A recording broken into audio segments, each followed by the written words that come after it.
forEach allows us to cycle through every element in an array and provide a function on each element.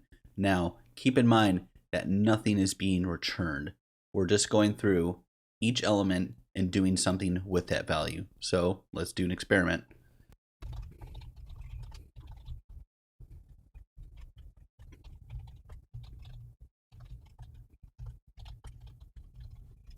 So what we have here is we have a number array of 1, 2, 3, and then 45 because I was too lazy to put a comma here.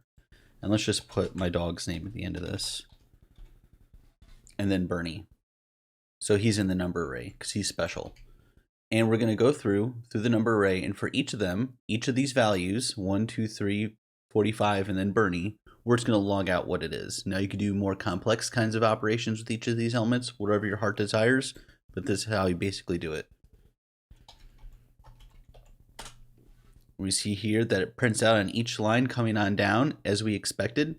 Like, share, subscribe. If you enjoyed everything, leave a comment below. What do you want next? And yeah, I'll see you in the next video.